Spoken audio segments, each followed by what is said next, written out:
Muito bem, muito bom dia, povo de Deus, a paz do Senhor Jesus Cristo para todos vocês. Uma ótima sexta-feira. Vamos esperar aí os irmãos entrarem na nossa live, em nome de Jesus. Já entrou o primeiro querido irmão Pedro Bas Moura. Pedro Bas Moura, seja muito bem-vindo, querido. Paz do Senhor para você.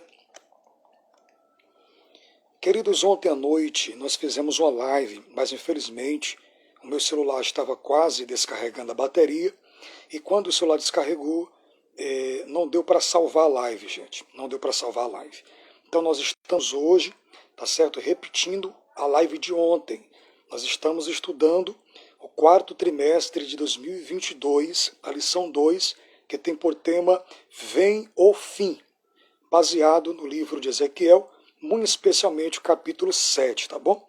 Então nós iremos trazer novamente uma recapitulação da live de ontem, que não deu para salvar.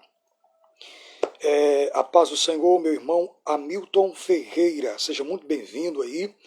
Já peço a todos vocês que estão entrando aqui nessa live, compartilhem, tá certo? Nos grupos aí do Message, nos grupos do WhatsApp, monta as salas de vídeo, monta os partes e vai mandando essa live para frente.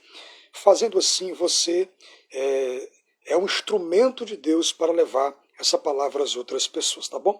Pessoas que nesse momento talvez estão depressivas, com síndrome do pânico, transtorno de ansiedade, doenças psicossomáticas, doenças emocionais, de pessoas que agora estão na UTI de um hospital, que estão no presídio, enfim, pessoas que estão agora precisando ouvir uma palavra de fé, uma palavra de força, uma palavra de esperança, tá bom? Então seja um canal de Deus para compartilhar essa mensagem com outras pessoas também, tá certo? Vai entrando aí, vai compartilhando essa live, tá bom, queridos? O nosso propósito aqui, eu tenho sempre ratificado, deixado bastante claro, que não é autopromoção. O nosso propósito aqui é 3. Primeiro, glorificar o nome de Cristo, a Ele toda honra, toda glória, todo louvor e toda adoração, porque dele, por ele, para ele são todas as coisas. Segundo propósito é promover o reino de Deus através da pregação, da disseminação do seu santo evangelho, porque o nosso propósito é alcançar vidas, é alcançar almas para Deus. Terceiro propósito é alcançar o máximo possível de pessoas para serem impactadas, salvas e transformadas por esse evangelho que nós pregamos, tá bom? Deus abençoe. Minha esposa, a irmã Josélia Fausto, né, já entrou na live aí. Eu já peço para que ela compartilhe essa live com muitas pessoas, para que nós possamos, nessa manhã, alcançar as vidas. Esse é o nosso maior propósito. Nós estamos utilizando os recursos tecnológicos que estão à nossa disposição, ao nosso alcance, para alcançar outras pessoas também com esta palavra, cumprindo o que Jesus nos ordenou em Marcos capítulo de número 16, versículo 15. Ide por todo o mundo e pregai o meu evangelho a toda criatura. Marcos 28, 19 e 20 vai dizer: ide fazer discípulos de todas as nações, batizando-as em nome do Pai, do Filho e do Espírito Santo, e ensinando-as a guardar tudo o que eu vos tenho ensinado. Olha aí, meu querido amigo, esse é meu amigo do coração, um amigo de longas datas aí, mora no meu coração sem pagar um centavo de aluguel. Meu querido pastor Daniel Soares, paz do Senhor, profeta de Deus, sinta-se bastante à vontade para interagir conosco através de seus comentários, com certeza vai somar aqui com a nossa fala, tá bom? Grande abraço, meu querido amigo aí, Océlio, paz do Senhor. Seja muito bem-vindo à nossa live, queridos. A live de ontem, queridos, deu um probleminha, não deu para salvar ela, né, porque o meu celular estava com a bateria descarregando, não deu para salvar. Mas hoje nós estamos aqui trazendo a lição 2 do quarto trimestre de 2022, que traz o tema Vem o Fim. Então, eu estou te dando tempo aqui, que é 2 minutos, não está começando, para você compartilhar aí para geral essa live com os grupos do Message, com os grupos do WhatsApp, com os grupos da tua igreja, tá certo? com os teus familiares, porque eu tenho certeza que nessa manhã Deus tem uma palavra ao seu coração. Muito bem-vindo, Toque Alves. Compartilhe aí, meu querido, essa live para a glória do nome do Senhor Jesus Cristo. Ô glória, irmão sério. Deus abençoe sua vida, eu fico muito feliz em ver a transformação que Deus tem feito na sua vida. E o grande é o projeto de Deus para a sua vida, irmão sério. Ele vai te usar ainda muito nessa terra, pregando a palavra de Deus e ganhando muitas almas para o reino de Deus. Eu peço vocês mais uma vez, mandem essa live para frente, tá certo? Seja um canal de Deus, seja um instrumento de Deus para edificar outras vidas, outras pessoas que precisam ouvir esta palavra, tá bom, queridos?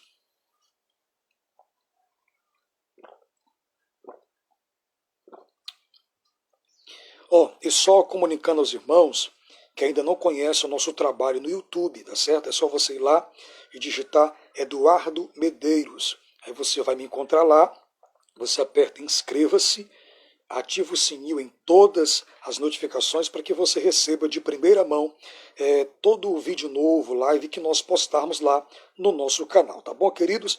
Agradecido por isso, que Deus abençoe. Olha quem está chegando aí, os meus queridos amigos, né, missionário Isaac, seja muito bem-vindo, a paz do Senhor. Também meu querido aí, né, reverendo Romário Valentim, um amigo estimado que o Senhor tem nos dado. Sempre que ele entra aqui nas lives, os seus comentários têm somado, têm trazido subsídios para as nossas vidas. Paz e graça, meu nobre. Tamo junto, viu, Romário Valentim? Romário, ontem à noite eu fiz uma live, só que o meu celular estava descarregando, varão, e não deu para salvar a live, não deu nem para terminar a live da lição 2, varão. Mas estamos fazendo agora, tá certo? A lição 2 com o tema Vem o Fim. Vamos junto. Meu querido Jarderson é filho do pastor João Filho, né? É o Jajá. Deus abençoe, Jajá. Estamos aqui, já. Estamos tratando aqui uma bactéria no estômago, nós passamos pelo vale da sombra da morte, mas aprove a Deus, né, nos restaurar, porque Deus ainda tem negócio com a gente aqui nessa terra, né? Peço que vocês compartilhem essa live. Compartilhe essa live com o máximo possível de pessoas que você puder. Fazendo assim, você vai estar evangelizando alguém. Talvez essa live vai chegar na casa, no celular, de alguém que está desviado da igreja, de alguém que está escravizado nos vícios, na cocaína, na maconha, no álcool, na prostituição, e você será um canal de bênção para essa pessoa. Meu amigo Cirlano Paiva, paz do Senhor. Estava com saudade de você, Cirlano, viu? Olha aí, inspiração. Amém. Obrigado, querido, viu? Obrigado pelo carinho, gratidão. Um dia quero ter esse conhecimento, rapaz. Eu estou aprendendo ainda, querido. Eu estou aprendendo ainda, viu? Um grande abraço, a paz do Senhor para o meu amigo pastor. Olha, é a pastora Joana Dark, né? E o seu esposo, né? Meu grande amigo de longas datas, pastor Erenilson. Deus abençoe esse casal lindo, abençoado, que tem sido parceiros nossos aí. Silano Paiva, vou ser papai, vaso, de uma menina. Oh, parabéns, Silano. Oh, rapaz. Parabéns para você, viu? Agora você vai ter a experiência do que é ser pai, né? Vai passar umas noitezinhas sem dormir direito, mas faz parte do processo, né? Que Deus abençoe você, que ela venha com muita saúde, que sua esposa tenha um resguardo bem saudável e se recupere bem rápido, tá bom? Estou aqui no Goiás, olha aí. Um abraço aí para todos os meus amigos e irmãos no Goiás. Logo, logo, depois desse tratamento aí, nós estaremos aí em Goiás, levando a palavra do Senhor aí com o nosso irmão Cirliano, tá bom? Romário Valentim, estamos diante de um mestre das Escrituras. Romário, isso vindo dos seus lábios, eu nem durmo hoje direito, meu irmão. Muito obrigado pelo carinho, pela admiração. A recíproca sempre será verdadeira, viu, Romário? Você também tem sido referencial aqui em Maranguape, de pregador que lê o texto, interpreta o texto e aplica o texto. Deus abençoe, viu, Romário? Deus abençoe você e sua família, esse ministério. Cirlano Paiva, eu sou o Cirliano. Cirlano é meu irmão. Desculpa, eu errei. É porque o nome de vocês dois parece muito, né? Por isso que eu errei. Desculpa aí, viu? É o Cirliano. Cirlano é o irmão dele que mora aqui, né? Cirliano, nosso amigo, é o nosso conterrâneo que agora está residindo ali no estado de Goiás. Grande abraço para vocês aí, em nome de Jesus, né? Meus irmãos, já vamos começar, hein? Olha aí, o Cirliano está mandando aí uma mensagem para o nosso querido Romário, né? É o Romário. Você conhece o Romário, Cirliano? Você conhece ele? O Romário é uma Bíblia ambulante, viu? Logo, logo nós estaremos aí de Romário. Aí no Papoco, né? Na igreja aí no Papoco, na Assembleia de Deus Bela Vista. Mande aí um abraço para os irmãos aí, tá bom? Um abraço para o pastor Elias. Pastor Elias é meu amigo de longas datas, a quem tenho muita estima, muito carinho e muita consideração. Só chegando amigos aqui, né? Hoje é a live dos amigos. Tem o meu amigo também, pastor Gabriel Renan, né, que é um amigo também desde a infância, desde a adolescência. Oramos muito juntos nas orações, nas vigílias. E esse homem de Deus aí é um amigo que eu tenho muito apreço, muito carinho. Paz do Senhor, meu querido pastor Gabriel, sinta-se bastante à vontade na nossa live para deixar os seus comentários, tá certo? Suas opiniões. Eu tenho certeza que vai somar muito aqui com o assunto que nós vamos tratar nessa manhã, tá bom? Deus abençoe Edson Santiago. Eu peço aqui mais uma vez os irmãos que estão entrando conosco na live, que vai compartilhando com o máximo possível de pessoas. Monta os pats, as salas de vídeo, vai mandando para frente, para que outras pessoas sejam alcançadas, edificadas pela palavra de Deus.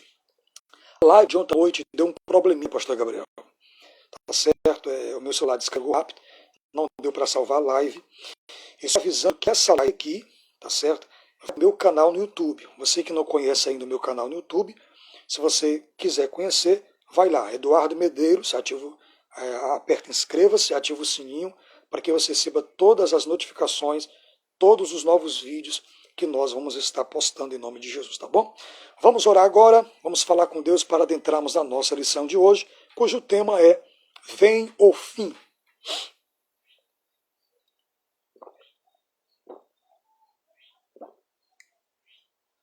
Graças a Deus. Vamos orar? Eu convido você que está na sua casa ou no seu trabalho para nós fecharmos os nossos olhos, elevarmos a nossa mente ao trono de Deus e orarmos em nome de Jesus. Senhor meu Deus e meu Pai, Pai de nosso Senhor e Salvador Jesus Cristo, nessa manhã nós entramos na Tua santa e gloriosa presença. Queremos Te dar graça, meu Deus, pela obra realizada na cruz do Calvário, que trouxe perdão de pecados e justificação dos mesmos. Hoje nós temos livre acesso à Tua presença, porque o véu se rasgou de alto a baixo. Hoje nós temos o privilégio de gozarmos da vida eterna e da salvação. Queremos te agradecer pelo pão, vestir, o calçar, multiplicando as moedas.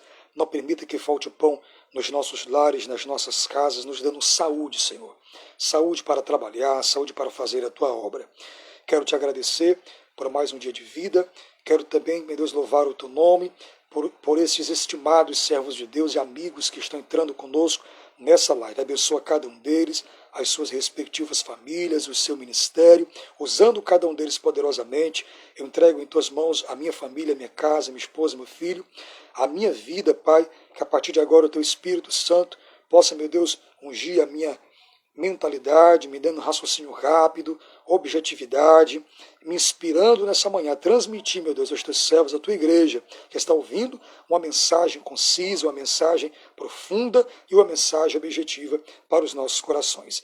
Que o Teu Espírito Santo sopre em nós, em nome de Jesus. Fica conosco, cura os enfermos, levanta os fracos, fortalece aqueles que estão fracos, Pai, liberta os oprimidos e salva os pecadores.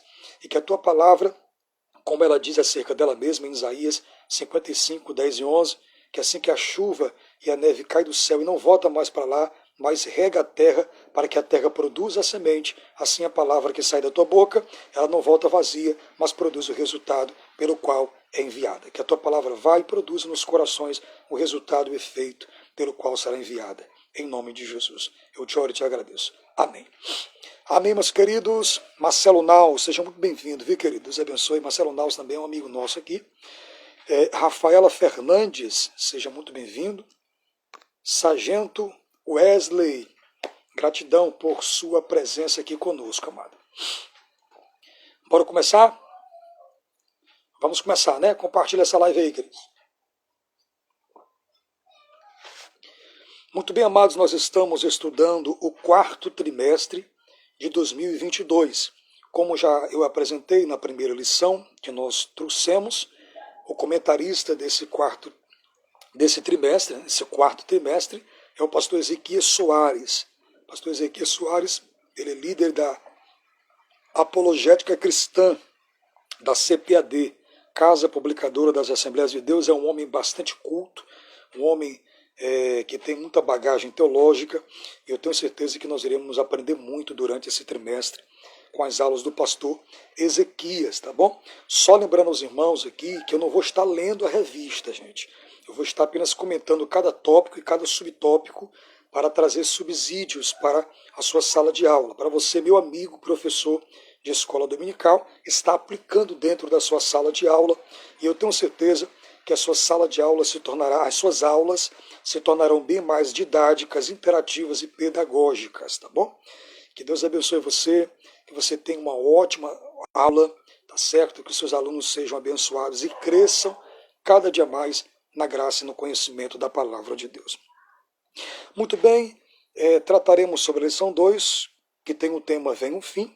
O texto áureo se encontra em Ezequiel, capítulo 7, versículo 2, e peço até que os irmãos que estão na sua casa, né, que têm acesso a um exemplar bíblico, que por gentileza faça uso do mesmo e acompanhe conosco, abra sua Bíblia em Ezequiel, capítulo 7, melhor dizendo, versículo 2, é o texto áureo.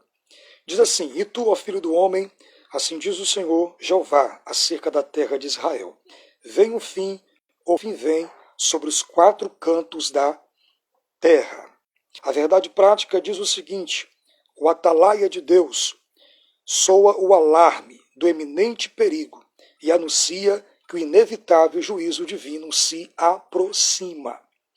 Vamos para os objetivos específicos aqui da nossa lição, são 3. Primeiro, apresentar de modo geral a profecia do capítulo 7 de Ezequiel. Segundo objetivo, enfatizar o sentido às expressões repetidas sobre o fim e repetição da sentença. Terceiro, identificar o inimigo que servirá como instrumento do juízo divino de Deus. Agora vamos para a nossa leitura bíblica, tá certo? E você, professor, vai fazer aí na sua classe também.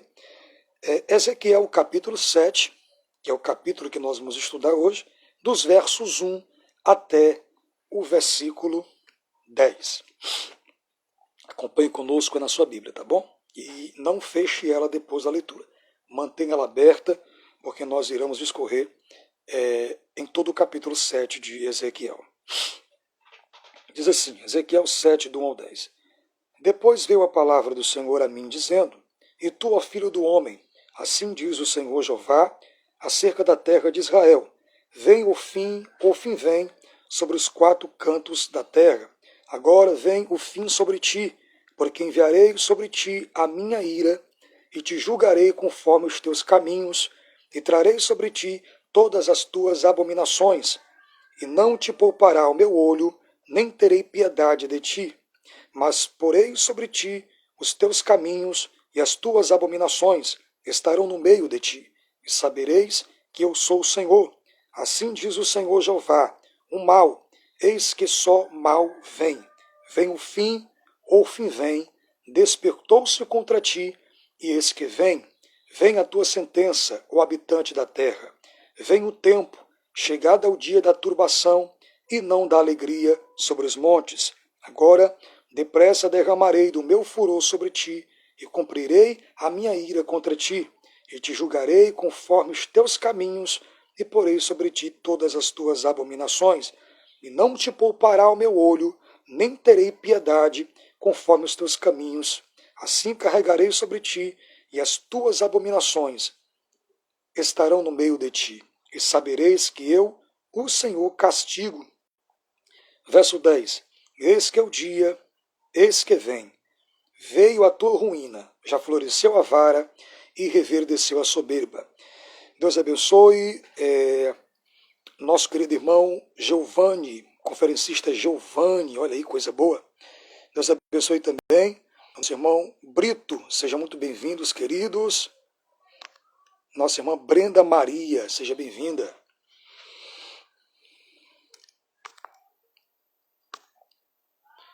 Graças a Deus. Nosso pastor Daniel Soares está comentando: quero louvar a Deus pela sua vida, meu amigo, meu irmão, pela iniciativa de estar ministrando e trazendo esse estudo para as nossas vidas, já que em muitos púlpitos na cidade de Maranguape não se dá. Eu acho que é isso, viu? Deus abençoe. Obrigado pelo carinho, pastor Daniel. Você é um mestre, você é uma inspiração para a nossa geração. Grande abraço, meu querido irmão Otaviano Souza. Seja muito bem-vindo e peço a vocês que compartilhem essa live. Queridos, nós já lemos aqui o nosso texto áureo, já lemos aqui também os objetivos específicos da lição e também já lemos aqui a leitura bíblica oficial dessa lição. Agora nós adentraremos aqui ao corpo da nossa lição, tá bom, queridos? Vamos aqui falar, esse capítulo 7 aqui do livro do profeta Ezequiel, queridos, vai tratar sobre profecias acerca do juízo divino de Deus que enviaria sobre Israel por causa dos seus pecados, por causa de sua rebelião, por causa do seu paganismo. Deus traria esse juízo de Deus sobre Israel, usando Babilônia como a vara, como instrumento de correção para disciplinar, para punir a sua nação. Pastor Gabriel, do Senhor Jesus Cristo, varão, Deus abençoe esse projeto. Muito obrigado, pastor. Daniel Soares, já não se vê falar sobre a volta de Jesus em muitos lugares e só oba-oba. E isso é uma realidade, pastor Daniel. Isso é uma realidade. Infelizmente, a mensagem da volta de Jesus está sendo substituída por mensagens triunfalistas, por mensagens sensacionalistas, prosperidade e tantas coisas mais. Mas eu estou aqui com o compromisso de trazer essa mensagem de volta, como o senhor também, tantos outros pregadores sérios que nós temos ainda em nossa cidade, tá bom? Graças a Deus. Então, Deus levanta o profeta Ezequiel, como nós tratamos na primeira lição, como um atalaia. Qual era a função do atalaia? O atalaia era um guarda, um vigia, alguém que ficava numa torre alta, tá certo? Essa torre ficava, na maioria das vezes, no muro, acima do muro da cidade, e a função do atalaia era avisar de um perigo iminente que se avizinhava. Assim também era a função do profeta naquele contexto. E Deus sempre levantava os profetas em um contexto de apostasia, quando o povo estava se afastando de Deus, em pecados de rebeliões, em pecados de paganismo. Deus levantava o profeta para precaver o povo, para avisar e alertá-los de o juízo de Deus, se eles não voltassem para Deus, não se arrependessem dos seus maus caminhos, Deus mandaria o juízo de Deus sobre a terra de Israel. Então essa era a função do profeta. Essa era a função do profeta. O profeta ele era um mediador. Ele ouvia a voz de Deus e transmitia ao povo a mensagem de Deus para o povo. E eu falei na lição passada, na primeira lição, que o profeta ele era a consciência moral e espiritual do povo. Então todas as vezes que Israel oscilava, abandonava Deus e adorava a outros deuses pagãos, Baal, Astarote, Assera, Merodach e tantos outros, logo Deus levantava os atalaias para precaver o povo, para avisar o povo do juízo e trazê-los de volta ao arrependimento. Pastor Daniel Soares, vamos de escatologia, deixa Deus te usar. Entraremos um pouquinho, vamos falar de escatologia histórica, daquele momento do contexto de Ezequiel, e vamos falar um pouco também sobre a escatologia futura, Pastor Gabriel, a visão de muitos hoje está limitada a este mundo. Isso é uma realidade, pastor Gabriel. Infelizmente, a visão de muitos cristãos estão limitadas a essa terra, ao materialismo, ao possuir. Vivemos em uma sociedade líquida, uma sociedade consumista, que só pensa nas coisas da terra, mas Paulo vai dizer, pensai nas coisas que são de cima e não nas que são da terra. Não que você vai negligenciar a sua família, vai deixar de trabalhar, nada disso. É que você tem que priorizar o céu. Amém, queridos? Então vamos aqui continuar a nossa lição, tá certo? Quando Deus chama Ezequiel, eu falei na lição passada, Deus lhe dá um ministério contundente. Um ministério contundente. O ministério de Ezequiel foi esse. Fala aos filhos de Israel que se eles não voltarem para mim, se eles não mudarem o seu posicionamento, o seu comportamento, a vida promíscua, imoral, deplorável, degradante que eles estão vivendo, eu enviarei o juízo sobre eles.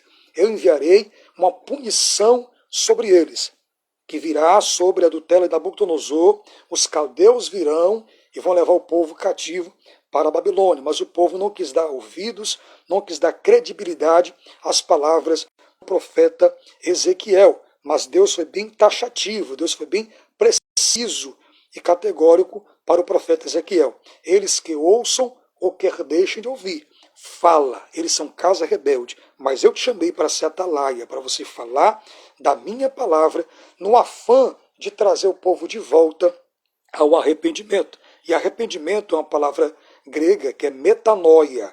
Na transliteração significa mudança de mente, de mentalidade, mudança de pensamento, de atitude e de caráter com relação ao pecado. Foi o que aconteceu com o filho pródigo. Quando ele sai da casa do pai, ele quebra a cara, desperdiça tudo, quando ele está em situação de miséria, logo a mente, a consciência dele acusa, e ele pensa: quantos trabalhadores de meu pai têm fartura de pão e eu pereço de fome? Vou me levantar e vou voltar para a casa do pai e vou me arrepender. Isso é metanoia, isso é mudança de mente. Daniel Soares, louva a Deus porque ainda existem remanescentes. Manda aí, tem muitos animadores de plateia, mas o Senhor está levantando atalaias. É dessa forma, meu pastor, viu? Dessa forma.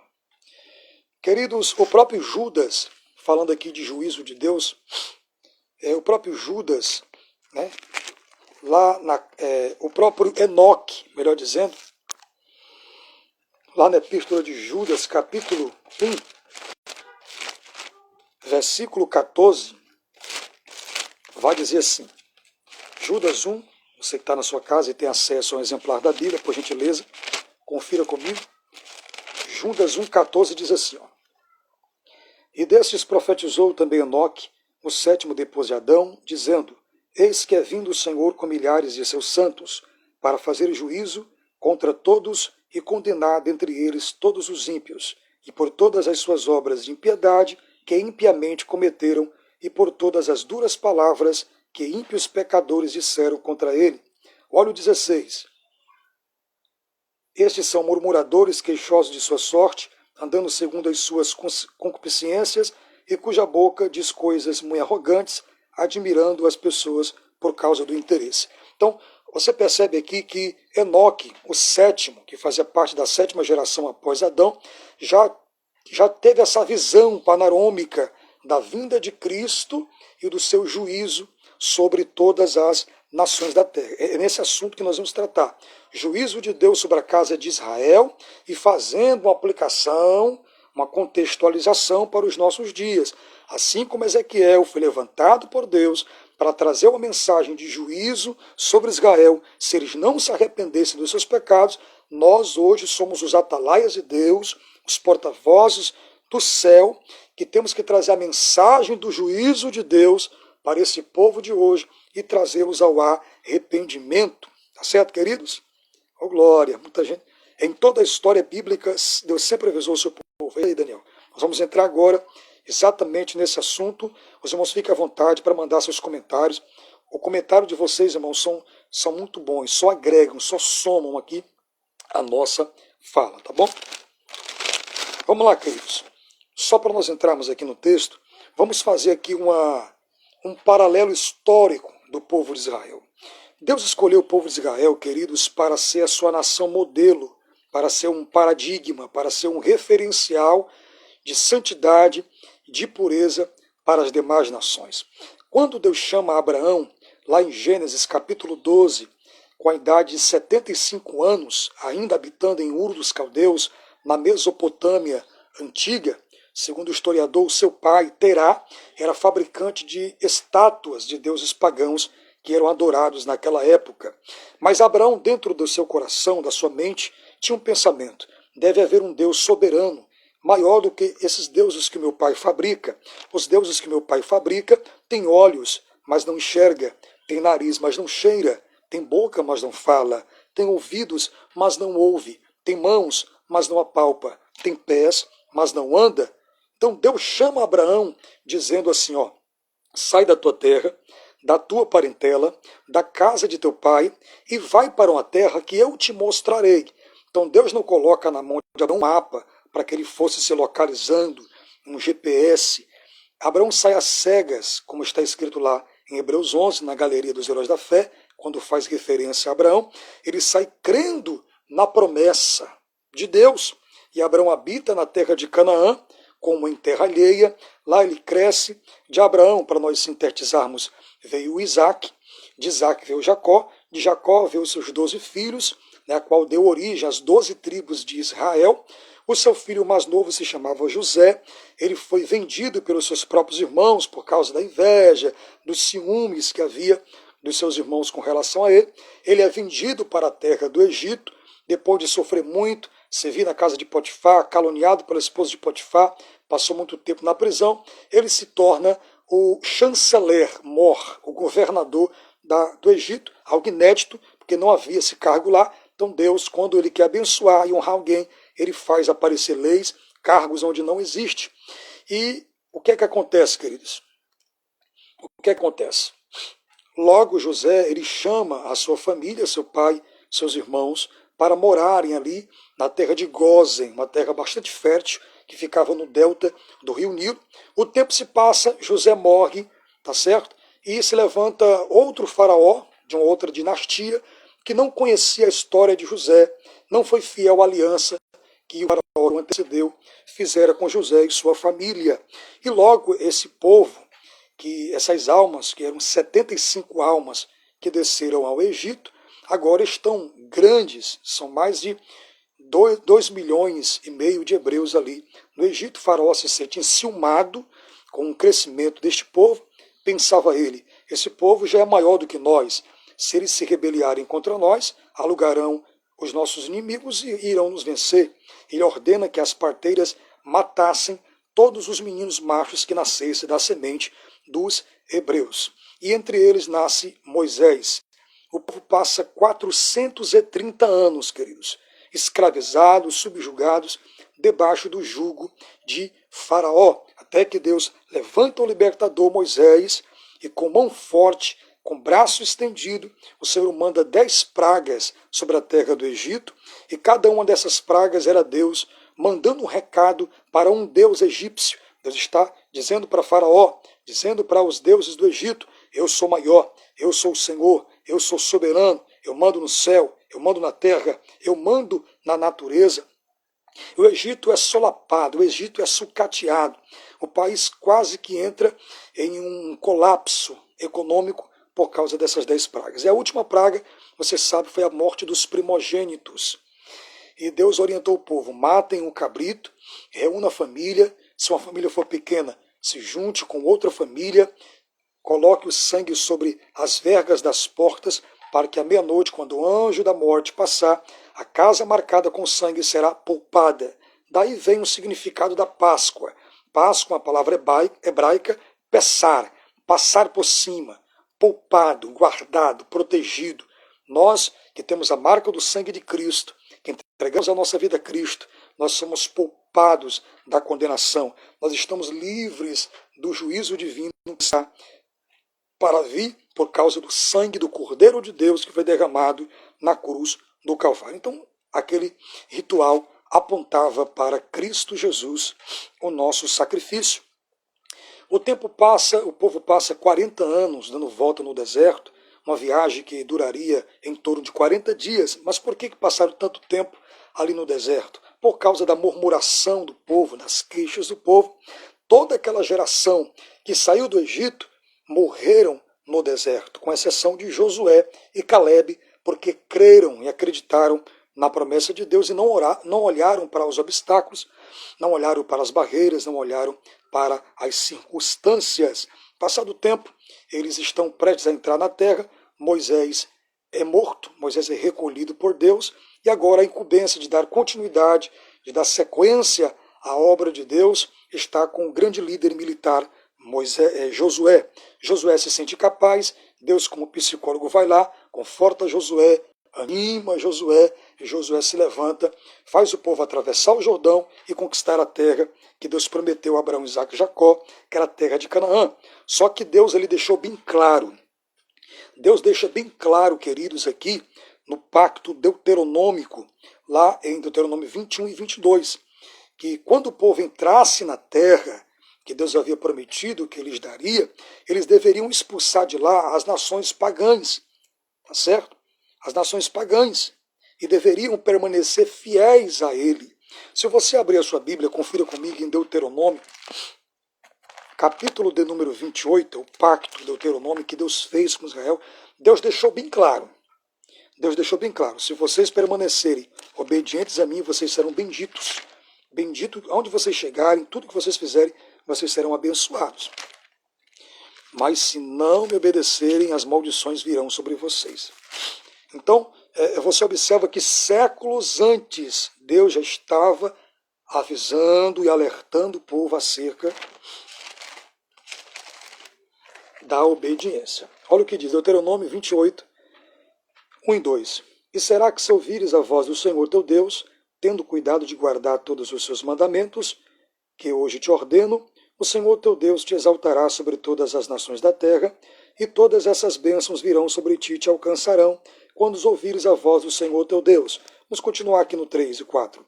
Bendito serás tu na cidade, bendito serás no campo, bendito o fruto do teu ventre, e o fruto da tua terra, e o fruto dos teus animais, a criação das tuas vacas, e o rebanho das tuas ovelhas. E assim por diante. O texto é longo, então você pode continuar lendo até o versículo 15, que Deus está falando das bênçãos que viria sobre a nação de Israel se eles se mantivessem, se resguardassem, obedientes e fiéis aos mandamentos e estatutos que Deus lhe deu. Deus tira o povo do Egito, entrega uma constituição ao povo, e ele está dizendo, eis-me historiador. Ah, Daniel, você não tem um pá, não, você é terrível. Eu dei a lei a vocês, vocês precisam agora seguir à risca esses mandamentos que eu vos dou. E a gente sabe que o povo não cumpriu esse mandamento, em vez de Israel ser uma bênção para as nações, influenciar as nações da terra, acabou caindo no paganismo, no pecado dessas nações e sendo influenciados por elas. E, infelizmente, nós conhecemos a história, Josué morre, entramos no período dos juízes, que abarca mais de 300 anos, foram 13 juízes em Israel, e você que já leu o livro de Juízes, sabe que foi um período de apostasia, um período caótico, de oscilação. Sempre o povo estava fazendo o que era mal aos olhos do Senhor. Quando o povo se afastava de Deus, Deus permitia que uma nação inimiga viesse e oprimisse o povo. Quando o povo estava em opressão, eles se arrependiam, eles oravam, Jeová, tem misericórdia, salva-nos. Aí logo Deus levantava um libertador e salvava o povo. Durante a liderança do libertador, o povo estava bem. Depois que esse libertador morria, lá está o povo de novo, voltando para os pecados, para o paganismo, para a imoralidade, para a promiscuidade. Deus levantava outra nação inimiga, hostil a eles, para oprimi-los de novo. E assim foi um período cíclico, foi um período de oscilação, foi um período de apostasia que Israel viveu. Termina o período dos juízes, né, que Samuel foi o último juiz. O povo pede um rei. Olha que coisa triste, irmãos. E Deus já tinha avisado em Deuteronômio. Quando o povo pediu um rei, esse rei não pode ter muita riqueza, muitas mulheres. Deus já tinha falado, Deus já previa, porque ele é onisciente, ele é presciente, que o povo desprezaria o seu governo. Porque no período que Deus tira o povo do Egito até o período dos juízes, era Deus quem governava, era teocracia, teodeuscracia, governo. Deus governava o povo. Então, literalmente, o povo não estava desprezando Samuel, o povo estava desprezando o próprio Deus. Não queremos mais que Deus nos governe, queremos um rei como as outras nações têm. Aí nós entramos aqui no Reino Unido, que começa com o reinado de Saul. Saul, que era da tribo de Benjamim, filho de Quis. Ele reina durante 40 anos. Depois de Saul vem Davi, reina mais 40 anos. Depois que Davi morre, quem assume o trono é seu filho Salomão, mais 40 anos. Então, o Reino Unido ele demora 120 anos. Ele dura 120 anos. Após a morte de Salomão, né, o seu filho Roboão assume o trono. E por causa da sua má gestão, da sua má administração, né, e tal, aumentava os impostos, taxas muito altas, o povo se rebelia. E Jeroboão I logo divide o povo em Reino do Sul e Reino do Norte. Reino do Norte, capital, Israel, Samaria. Reino do Sul, Jerusalém, Judá. Tá certo, queridos? E logo Deus levanta nesse período, João Lucas, seja bem-vindo, Cliver do Fogo, sejam muito bem-vindos, compartilhando aí, Diácono Márcio França, meu querido amigo de longas datas, seja muito bem-vindo aqui, que Deus abençoe, compartilhe essa live, tá bom? E logo Deus levanta os seus atalaios, os seus profetas, tanto no Reino do Norte, como no Reino do Sul, para trazer uma mensagem de alerta, de advertência e de juízo sobre eles, tá certo, queridos? O Reino do Norte logo começou a pecar, começou a fazer o que era mal aos olhos do Senhor, e Deus levanta Elias e Eliseu, né, quem já não leu, né, a história do profeta Elias, no período de Acabe, considerado o pior rei da história de Israel, um polígamo, um homem promíscuo, imoral, que fez o povo se desviar de Deus. Deus abençoe aí, Saulo Alencar, Fábio Araújo, sejam todos bem-vindos aqui à nossa live.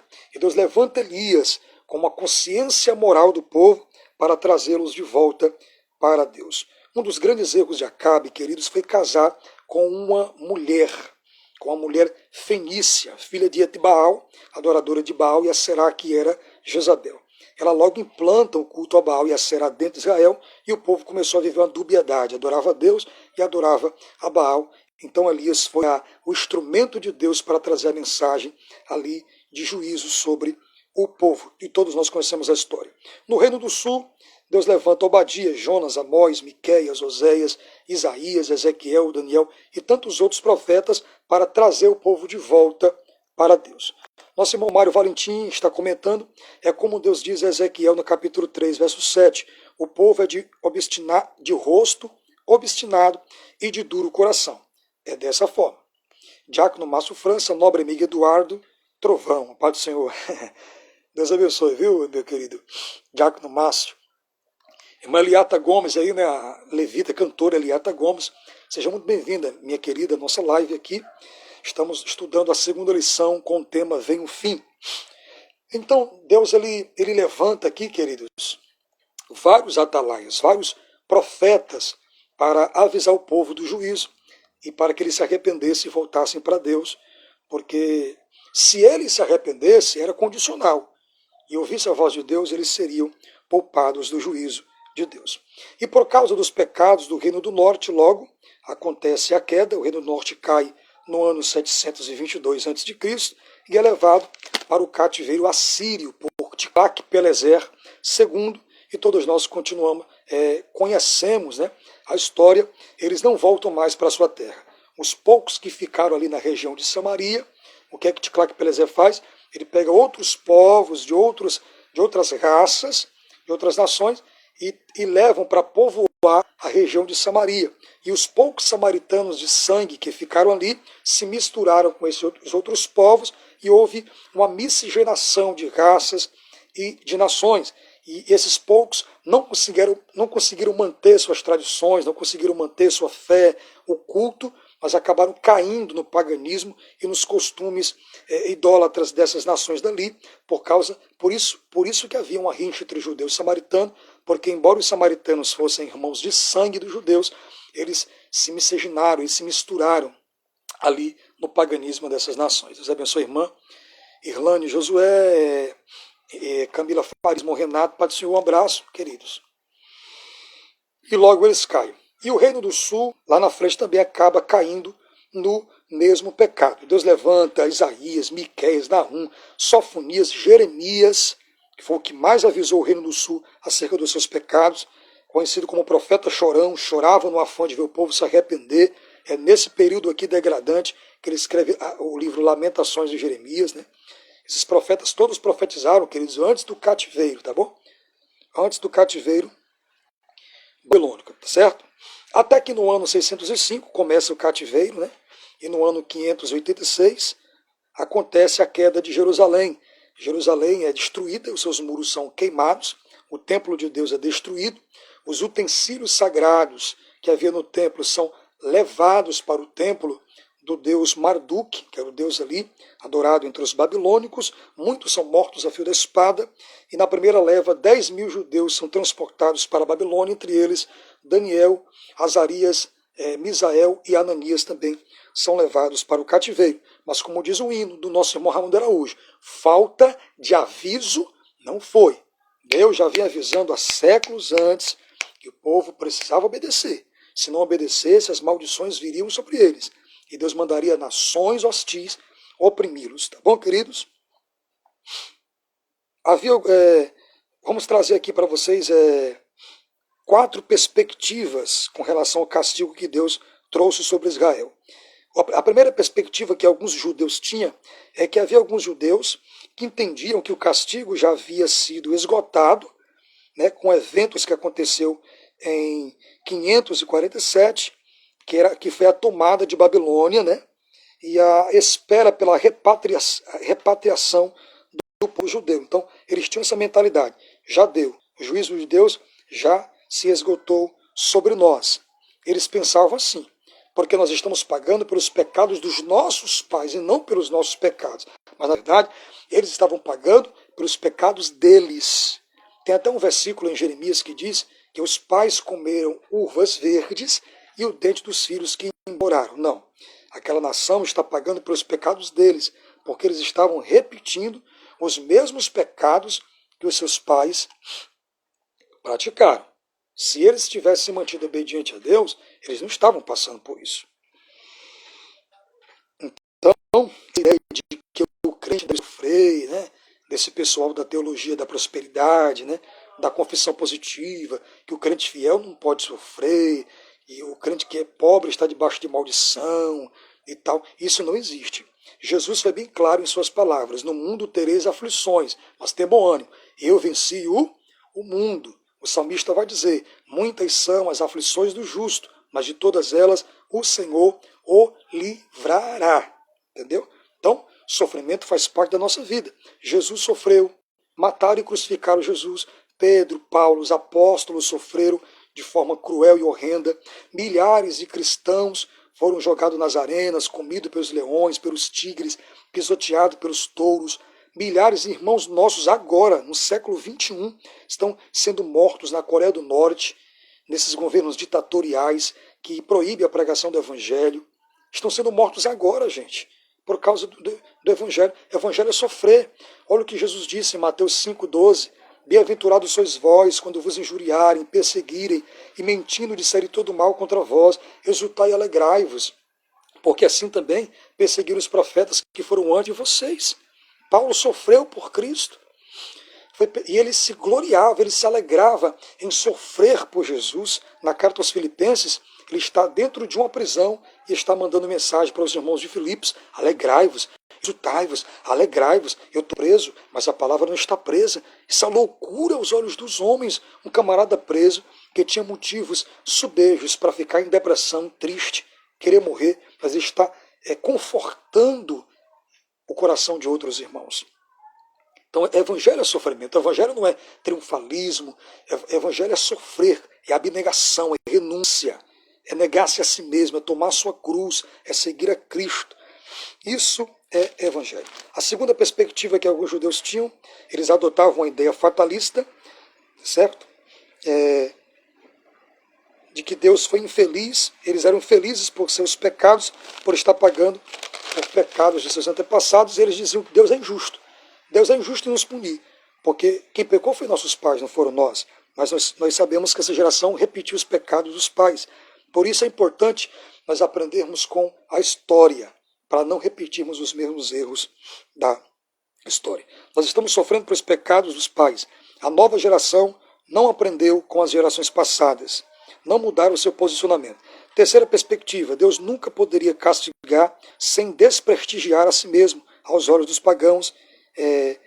Essa era a visão que eles tinham. Ou seja, se Deus está nos castigando é porque Ele mesmo está se desprestigiando diante dos deuses das outras nações. Ou seja, Deus não foi capaz de manter o seu povo aqui, está levando o seu povo lá.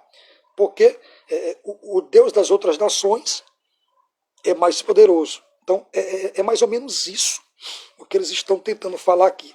Romário Valentim, a tribulação produz paciência, esperança, ou seja, é para o bem dos que amam a Deus. Exatamente. As provações, ela têm um propósito. Não é de nos matar, de nos humilhar. Não. A provação tem um propósito de nos fazer crescer, de nos fazer amadurecer. Romanos 8, 28. Porque todas as coisas contribuem para o bem daqueles que amam a Deus, que são chamados segundo o seu decreto. Então a tribulação vem para nos promover e nos fazer crescer. Exemplos na Bíblia. Deus usou Penina para promover Ana. Deus usou Amã para promover Mardoqueu e livrar o povo judeu de um genocídio em massa. Deus usou Golias para promover Davi. Deus usou a cova para promover Daniel. Deus usou a fornalha de fogo ardente para promover Sadraque, Mesaque e Abednego. Então Deus usa as provações para nos promover e Deus usou a cruz, o símbolo da maldição. Todo que morria crucificado era considerado maldito, para trazer a bênção da salvação e da vida eterna a todos nós. Então a provação é para te promover. Sejam bem-vindos todos que estão entrando aí. Ismael Silva. Isso. Toda tribulação e aflição, nada nos separará do amor de Cristo. A tribulação é para nos aproximar mais ainda de uma intimidade, de um devocional maior com o nosso Senhor Jesus Cristo. É no momento de provação, de tribulação, que nós recebemos as maiores revelações de Deus. Tem até um hino da harpa cristã que diz: os mais belos hinos e poesias foram escritos em tribulação, e do céu as lindas melodias se ouviram na escuridão. Exatamente, irmão Romário. Em tudo isso, somos mais do que vencedores. Muito bem. Então, queridos, vamos lá para a terceira perspectiva que eles tinham. É que Deus foi incapaz, diante dos deuses da Babilônia, de salvar o seu povo. Mas todos nós sabemos, o povo estava indo para o cativeiro por causa da sua obstinação, dos seus próprios pecados, da sua rebelião contra Deus. O povo estava acostumado com Jeová Jireh, Deus da providência, Deus que mandava chuva, temporã, serode, fazia a terra produzir, o Jeová Nissi, o Deus que era a sua bandeira, o Jeová que guerreava as suas guerras, né, que é o Sabaote, Senhor dos exércitos. Estava acostumado com Jeová Rafá, o Deus que curava todas as suas enfermidades. Agora eles tinham que experimentar a mão poderosa do Jeová Maaca, o Deus que castiga, o Deus que pune com severidade, porque o atributo da justiça de Deus é: a alma peca, vai ser punida. E a lei da semeadura é irrevogável. O que você plantar, é isso que você vai colher. Entendeu? O plantar é opcional. Eu escolho a semente que eu vou plantar. Basta eu ter um terreno. Então eu vou plantar a semente que eu quiser e na quantidade que eu quiser. Mas a colheita é obrigatória. Você vai colher exatamente o que você plantou e na quantidade que você plantou. Está lá em Gálatas 6 e 5. Não erreis. De Deus não se zomba. Deus não se deixa escarnecer. O que o homem plantar, isso também colherá. Romanos 8, 18. O peso da glória é maior do que as aflições desse tempo. Exatamente, Paulo disse, porque as aflições desse tempo presente não são de se comparar com a glória que há de ser revelada, tá bom? Vamos continuar aqui, queridos. Vamos aqui para a última perspectiva. O alvo vamos para 3 considerações aqui acerca do capítulo 7 de Ezequiel. Primeiro, a natureza da mensagem de Ezequiel é uma natureza de juízo. Você vai ver isso no decorrer de todo o capítulo 7, a mensagem de juízo, advertência, de alerta sobre Israel. Se não se arrependerem, vou trazer o juízo. Os caldeus virão e levarão vocês para o cativeiro. O alvo da mensagem, a nação de Israel. Está claro aqui no versículo 2 do capítulo 7. O fim vem o fim sobre os 4 cantos da terra. E só explicando aqui que essa expressão, fim vem o fim, faz parte de um paralelismo judaico, é uma poesia judaica que eles usavam muito, tá bom? Então Deus está mostrando que a soberania de Deus sobre Israel. Os povos de Canaã foram punidos, como eu falei a princípio, por causa de seus pecados, pela espada de Josué. Mas Deus advertiu para que eles não fizessem como as outras nações. Deus usa a espada da Síria contra o reino do norte, depois usa a espada de Nabucodonosor contra o reino do sul. Tá bom, queridos? Mas por que Judá demorou a cair demorou a cair como o Reino do Norte. Se você observar o Reino do Norte, todos os reis eram homens ímpios, déspotas, eram megalomaníacos, eram homens idólatras. Não houve um rei bom no Reino do Norte. Por isso que o Reino do Norte cai antes do Reino do Sul. Já o Reino do Sul teve lampejos de avivamento, alguns reis que eram homens tementes a Deus, como o exemplo de Josias, né, que faz a faxina num templo, restaura o culto a Deus, tira o altar de Baal, né, e Ezequias, seu filho também, que foi um rei muito bom. Por isso que o Reino do Sul demora a cair do que o Reino do Norte. Mas, infelizmente, conhecemos a história, eles caem no mesmo pecado dos seus irmãos do Norte e acaba caindo para os babilônicos, tá certo? Deuteronômio capítulo 28, 48 e 49, pega a sua Bíblia. Deus já vinha avisando há muito tempo para Israel, irmãos. Não foi falta de aviso. Deuteronômio capítulo 28, versículos 48 e 49.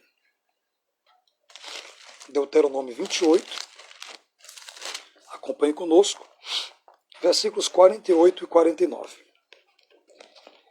Que diz assim: assim servirás aos teus inimigos, que o Senhor enviará contra ti, com fome e com sede, e com nudez, e com falta de tudo, e sobre o teu pescoço porá um jugo de ferro, até que te tenha destruído. O Senhor levantará contra ti uma nação de longe.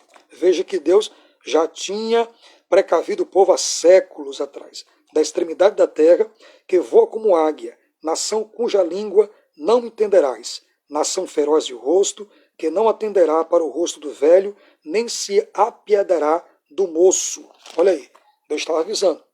Se vocês não se mantiverem obedientes a mim, aos meus mandamentos, eu vou trazer uma nação de longe que vai vos oprimir. Tá certo? Se preocupa não, irmã Josélia, vai dar tudo certo, minha filha. Vamos lá, queridos, vamos continuar aqui, né? Outra observação a essa indagação: por que o Reino do Norte caiu antes do Reino do Sul? Primeiro eu falei para vocês que todos os reis foram ímpios, os pecados do Reino do Norte eram pecados abomináveis. Eles estavam praticando, gente, o sacrifício de pessoas. Eles ofereciam seus filhos a Moloque. Por isso que eles caíram. Uma segunda razão, porque o Reino do Norte cai muito rápido, é que logo eles mudam a configuração do culto. Logo se estabelece um novo sacerdócio, né? Eles pegam os sacerdotes que faziam parte de outra tribo, não a de Levi, e colocam do sacerdócio. Eles logo estabelecem duas capitais religiosas, Betel e Dan, e colocam lá imagens de deuses pagãos ali. Por isso que eles caem rapidamente, tá bom? Vamos para Ezequiel capítulo 7, para nós conferirmos aqui de que a apostasia era geral, tanto entre o povo como entre a liderança eclesiástica do povo. Ezequiel capítulo 7, versos 26 e 27. Ezequiel capítulo 7, versos 26 e 27. Que diz assim, irmãos: miséria sobre miséria virá, e se levantará rumor sobre rumor. Então buscarão do profeta uma visão, mas do sacerdote perecerá a lei, e dos anciões o conselho. E o rei se lamentará, e o príncipe se vestirá de amargura, e as mãos do povo da terra se molestarão, conforme o seu caminho lhes farei, e com seus juízos os julgarei, e saberão que eu sou o Senhor. Observe bem, seja bem-vindo, Eliane Oliveira, Deus abençoe. Observe bem. A corrupção moral e espiritual do povo era tão grande que eles procuravam um profeta que profetizasse por Deus. Não tinha, mas só falsos profetas que diziam: nada nos acontecerá, fiquem tranquilos, Deus não vai nos punir, Jerusalém não vai cair. Observe bem, até os sacerdotes haviam se corrompido. Os anciãos do povo, os líderes da comunidade, haviam se corrompido contra Deus. Por isso que Deus, ele pesa a todos. Deus é justo, irmãos. Deus, ele pesa a todos em balanças precisas, tanto o povo, do mais pobre, até a liderança eclesiástica, a liderança aristocrática, política do povo. Então Deus é justo. Olha a situação do povo. Vamos para o subtópico 3 do ponto 1. quando esse juízo de Deus viria sobre Israel. Agora. Viu, Romário? Agora. Romário está comentando aqui. Jeroboão implanta a adoração a bezerro de ouro. Isso lembra o episódio de Êxodo 12. Muito bem lembrado, meu nobre. Então, Jeroboão ele coloca 2 bezerros ali, um em Betel e um em Dan. Então, a idolatria começa a fazer parte do cotidiano das pessoas. Coisas horrendas, coisas repugnantes e abomináveis começam a acontecer dentro ali do Reino do Norte. Por isso, Deus manda a vara da correção, que foi os assírios, né, que veio sobre o comando de Cac-Pelezer II. Seja bem-vinda, irmã Kátia Lins, seja muito bem-vinda à nossa live, tá bom? Continuando aqui. Quando seria esse juízo? Seria agora. Seria logo. Seria eminente. Versículo 3 do capítulo 7 vai dizer: Eis que vem um só mal. Vem. Versículo 7, parte B. Eis que vem. Versículo 2, parte B. Vem a tua sentença. Versículo 7, parte A. Eis que vem um dia. E eis que vem. Então, essas expressões aqui, de Deus através de Ezequiel, mostra que Deus tinha pressa em punir o povo, porque Deus já sabia, dentro da sua onisciência, que o povo não iria se arrepender, que o povo não iria voltar-se para ele. Então agora, eles experimentariam a ira do Jeová Maaca, o Deus que castiga e o Deus que pune. Tópico 2, sobre o fim. O termo fim, irmãos, traz-nos a conotação do juízo eminente de Deus que estava para vir sobre Israel. Para tanto, abra sua Bíblia para nós conferirmos aqui, segundo as Crônicas 36, 17 e 18. Segundo as Crônicas 36, 17 e 18. Que diz assim: E todos os utensílios da casa de Deus, grandes e pequenos, e os tesouros da casa do Senhor, e os tesouros do rei e dos príncipes, tudo levou para a Babilônia. Verso 19. E queimaram a casa de Deus, e derrubaram os muros de Jerusalém, e todos os seus palácios queimaram, destruindo também todos os seus preciosos objetos. 20. E os que escaparam da espada levou para a Babilônia, e fizeram-se servos dele e de seus filhos, até o tempo do reino da Pérsia. Olha o versículo 21 aqui, ó. Para que se cumprisse a palavra do Senhor pela boca de Jeremias, até que a terra se agradasse dos sábados, e todos os dias da desolação repousou até que os 70 anos se cumpriram. Então, um dos grandes motivos pelo que o povo foi para o cativeiro, porque não respeitaram os sábados de Deus. Só lembrando que não vamos entrar na questão do sábado. O sábado foi instituído para os judeus quando Deus os tirou da terra do Egito. Eles não respeitaram o ano sabático, que era 70 anos de descanso da terra. E quanto tempo eles passaram no cativeiro? Exatos 70 anos. Então foi uma das razões porque o povo foi para o cativeiro. Tá certo, queridos? Muito bem. Ó, vamos abrir Jeremias 7, 5 e 6. Jeremias 7, 5, 6 e 7. Para nós entendermos aqui. Deus já havia alertado o povo através de Jeremias. Se o povo tivesse dado ouvido ao que Jeremias falou no capítulo 7, versículos 5 a 7, não teria acontecido o que Deus revelou a Ezequiel no capítulo 7. Mas eles não se arrependeram. Paz do Senhor, preletor Paulo Cosmo, seja bem-vindo. Carlos Kennedy, seja bem-vindo. E evangelista Fábio Júnior, Teologia, seja bem-vindo. Jeremias 7. Vai conferindo aí, crente. Versículos 5 ao 7. Diz assim: Mas se deveras melhorardes os vossos caminhos e as vossas obras, e se deveras fizerdes juízo entre o homem e entre o seu companheiro, se não oprimirdes o estrangeiro e o órfão e a viúva, não derramardes sangue inocente nesse lugar, nem andardes após outros deuses para o vosso próprio mal, eu vos farei habitar neste lugar, na terra que dei a vossos pais, de séculos em séculos. E 8. E eis que vos confiais em palavras falsas para que de nada aproveitam. Então Deus está deixando bem claro aqui. Se vocês guardarem a minha palavra, não oprimir o órfão, olha as outras razões, não oprimir o órfão, a viúva, o estrangeiro, vocês vão permanecer nessa terra. Vocês terão prosperidade, vocês terão a bênção do Senhor, vocês terão as chuvas regulares nas duas estações do ano, a temporã e a serôdia. Vocês vão ser abençoados, tudo que plantar, vocês terão em abundância. Mas se vocês oprimirem o órfão, a viúva, o estrangeiro, e não mudarem o seu comportamento, infelizmente, o juízo virá sobre vós. Aí no versículo 8 ele vai dizer, vocês confiam em palavras falsas, vocês confiam em profetas falsos, mas eu falo para vocês da parte do Senhor. Romário Valentim explica a questão das 3 levas de Nabucodonosor. Pronto. Vamos entrar nessa questão aí, as 3 levas. A primeira leva foram 10 mil cativos, né? Depois anos depois, houve a outra leva, que foram milhões que foram levados.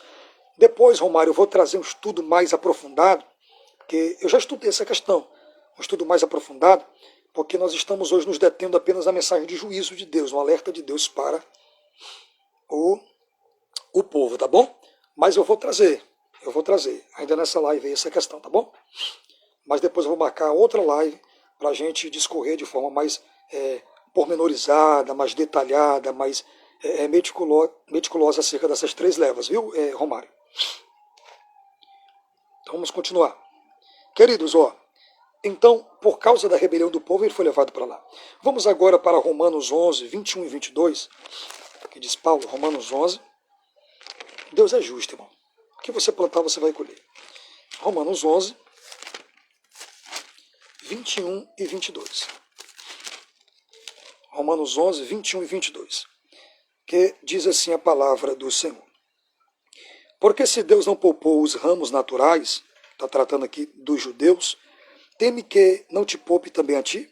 Considera, pois, a bondade e a severidade de Deus.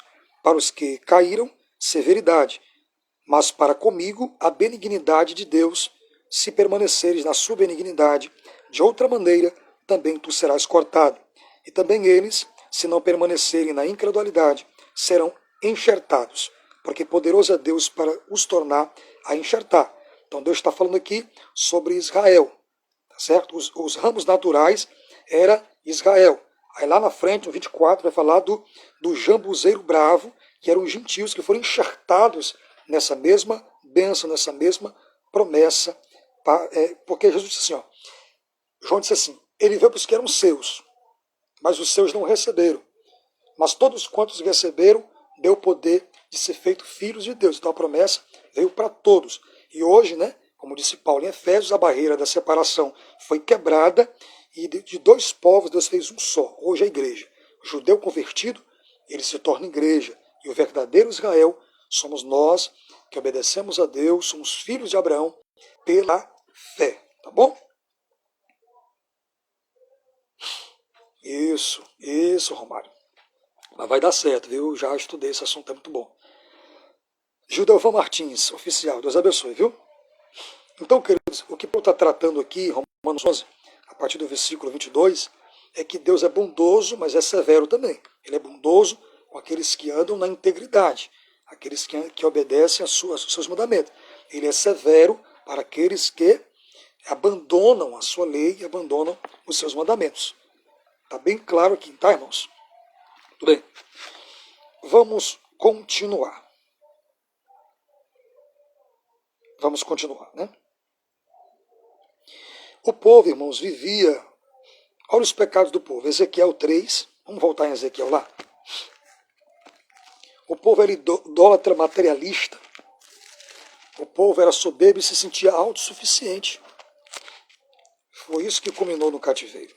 Vamos para Ezequiel 7, que é o capítulo que nós estamos estudando aqui. Ezequiel 7, versículo 3, olha o que diz aí. Agora vem um fim sobre ti, porque enviarei sobre ti a minha ira, e te julgarei conforme os teus caminhos, e trarei sobre ti todas as tuas abominações. Então, por que Deus estava punindo o povo? Por causa da idolatria, por causa do pecado do povo, o adultério espiritual, traindo Deus com outros deuses que não eram Deus. Versículo de número 8. Olha o que diz aí. Agora depressa derramarei o meu furor sobre ti, e cumprirei a minha ira contra ti, e te julgarei conforme os teus caminhos, e porei sobre ti todas as tuas abominações. Então Deus sempre está ratificando claro. Eu irei mandar o juízo sobre ti, o castigo, por causa das tuas abominações, dos teus pecados. Entendeu, queridos? Verso 9, é o que aqui diz. E não te poupará o meu olho, nem terei piedade, conforme os teus caminhos, assim carregarei sobre ti, e as tuas abominações estarão no meio de ti, e sabereis que eu sou o Senhor, que castigo. Então Deus está sendo bem preciso, bem categórico, bem claro para vocês. Eu vou punir vocês, mas é por causa das abominações de vocês. Eu quero abençoar vocês. Vocês não querem ouvir a voz dos meus atalaias. É isso que Deus está dizendo. Era um povo de materialismo exacerbado. Só se preocupava em sua autoconfiança. Estamos bem, temos dinheiro, somos ricos, temos prata, temos ouro. Tudo que plantamos dá. Temos a chuva, temos a bênção de Deus. Eles tinham essa pseudo-autossegurança. Olha o que diz Ezequiel 7, verso 19.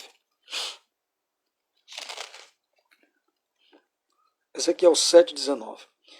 A sua prata lançarão pelas ruas e o seu ouro será como imundícia. Nem a sua prata, nem o seu ouro os poderá livrar no dia do furor do Senhor. E eles não fartarão a sua alma, nem lhes encherão as entranhas. Por isso foi o tropeço da sua maldade. Deus está dizendo, ó, vocês se esgabam das suas riquezas, sua prata e o seu ouro não os poderá livrar do juízo que virá. Não vai fartar vocês. Por que prata e ouro? Se não tem quem venda, se não tem quem compre. Filósofo, Deus abençoe. Seja bem-vindo. É isso que Deus está dizendo para o povo. Que a cidade foi destruída, foi devastada. Para que servia o dinheiro deles agora, né? Queridos, o dinheiro, ele ajuda muito. Nós nos mantemos aqui nessa terra com o dinheiro, mas o dinheiro não traz alegria total. Com o dinheiro você compra a cama, mas não compra o sono. Compra o remédio, mas não compra a saúde. Compra uma mansão na beira da praia, um hotel 5 estrelas, mas não compra o nome escrito no livro da vida. Então o dinheiro traz um certo conforto, uma certa felicidade, mas o dinheiro não é tudo. Tudo é Deus. Jesus vai dizer, nós junteis tesouro na terra, onde a traça corrói, o ferrugem consome, os ladrões minam e roubam, mas ajunteis tesouro no céu, onde a traça não corrói, o ferrugem não consome e os ladrões não podem minar nem roubar. O nosso tesouro está no céu.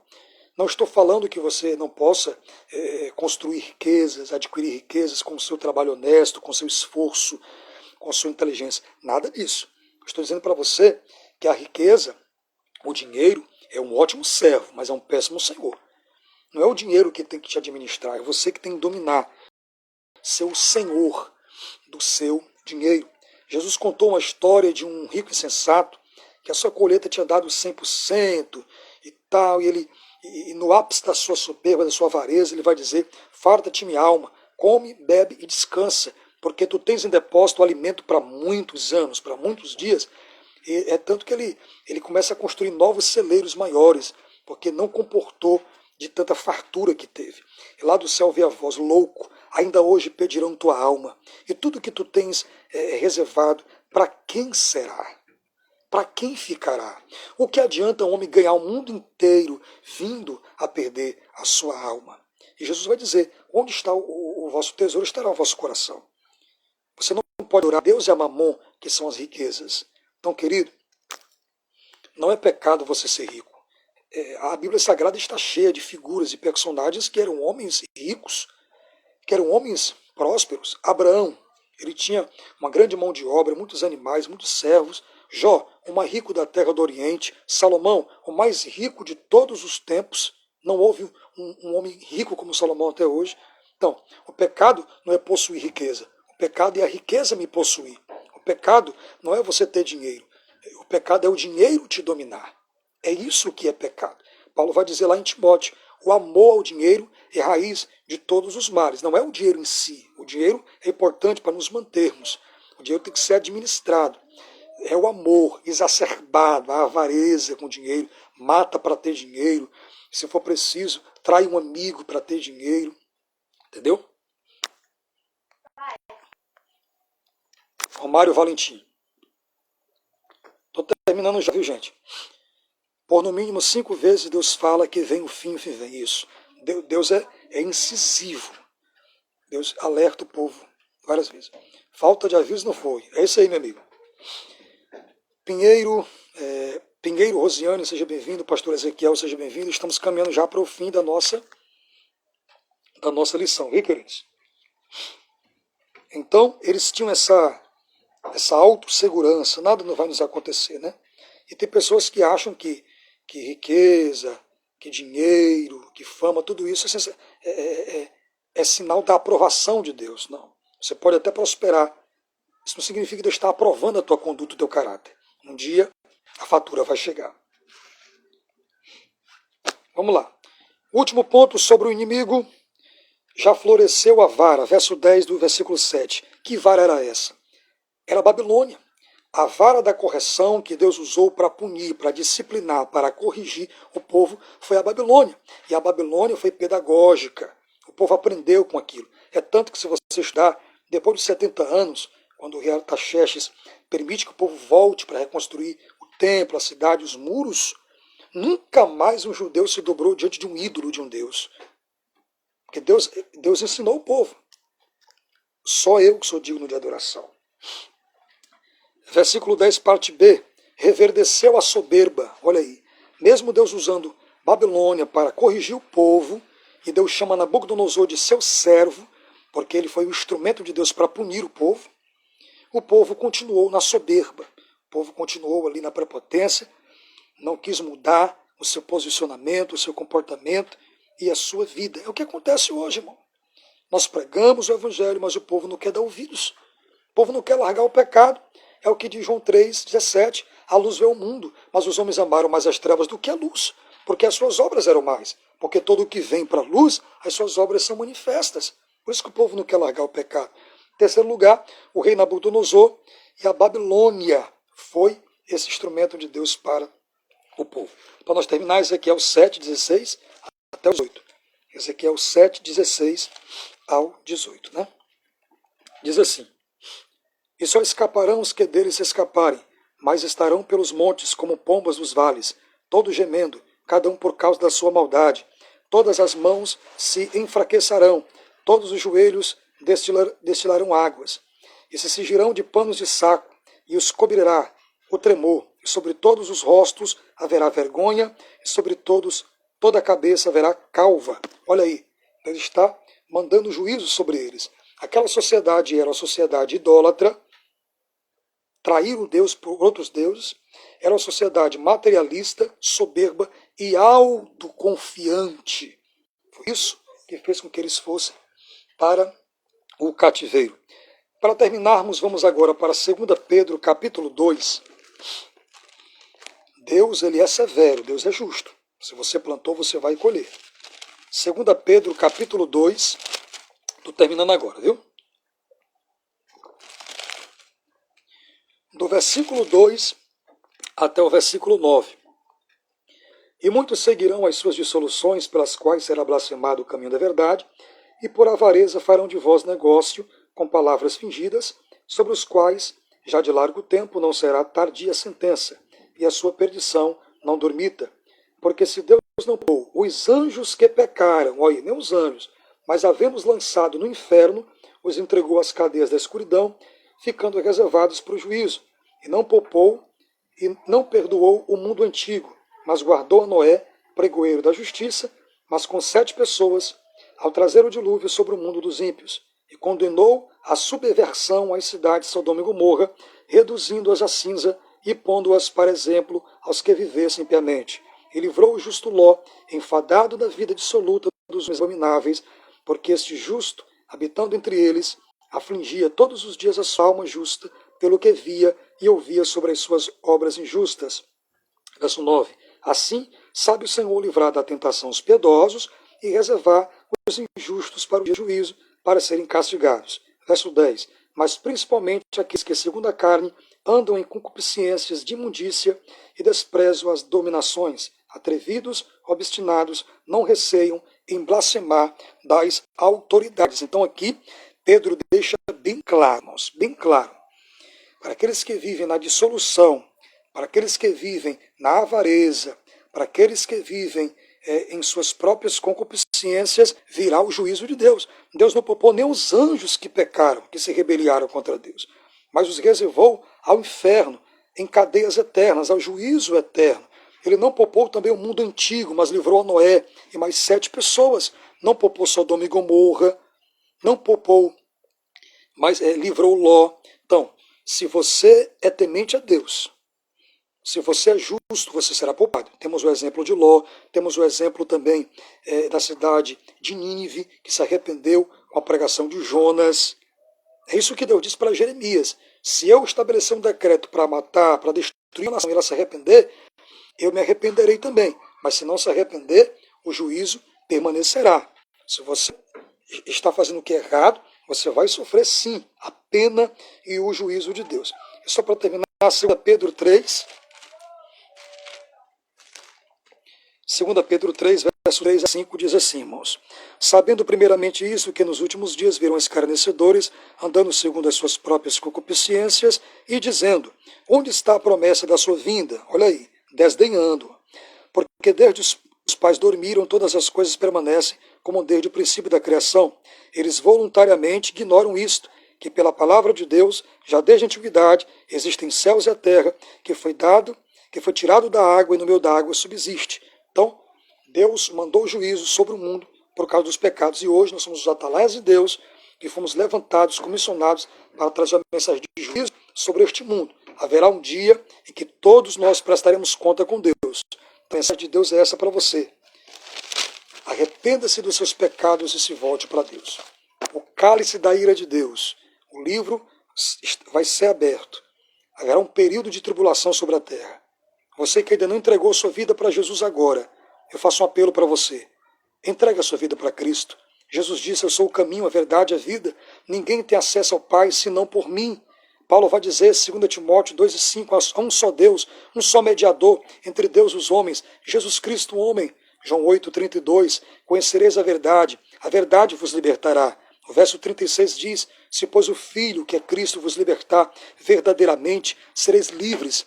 Entrega a tua vida a Jesus hoje. Romanos, Paulo vai dizer, se com tua boca confessares ao Senhor, e em teu coração credes que ele ressuscitou dos mortos, serás salvo. Porque com a boca se faz confissão para a salvação, e com o coração se crê para a justiça. Então venha para Jesus, entregue sua vida a Ele. Então essa foi essa lição nossa. Deus abençoe. Vamos fazer uma oração agora para nós darmos a conclusão desse trabalho. Eu espero que você tenha aprendido. Você que é professor de escola bíblica, tá certo? Você pode introduzir esses subsídios que nós demos aqui, esses comentários na sua aula. Eu tenho certeza que vocês vão aprender muito. Suas aulas se tornaram bem mais didáticas, pedagógicas e interativas, com a glória de Deus. Excelente aula para você. Vamos terminar agora, vamos orar. Irmã Jamília, Pai do Senhor. Davi, Pai do Senhor. Júnior Rufino, Pai do Senhor. Vamos orar agora, irmãos.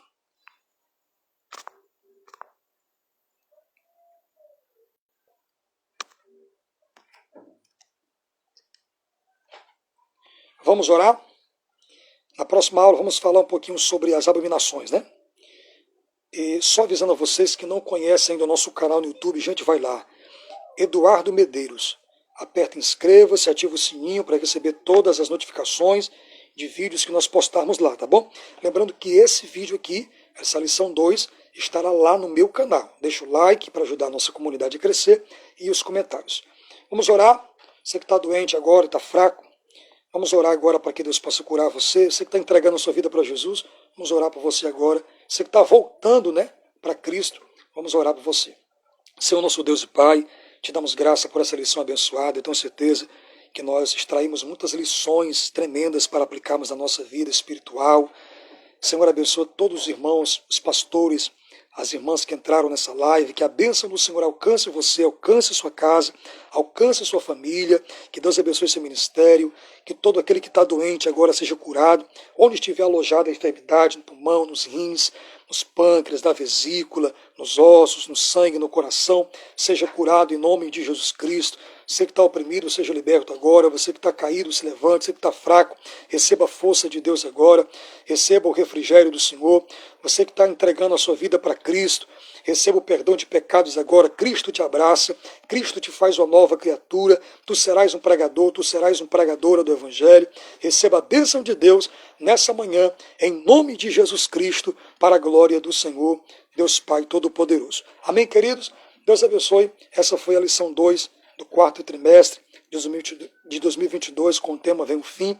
Eu espero que eu tenha contribuído de alguma forma com você para ajudar aí no desenvolvimento da sua aula, você que é professor de escola bíblica dominical. Um abraço para todos vocês.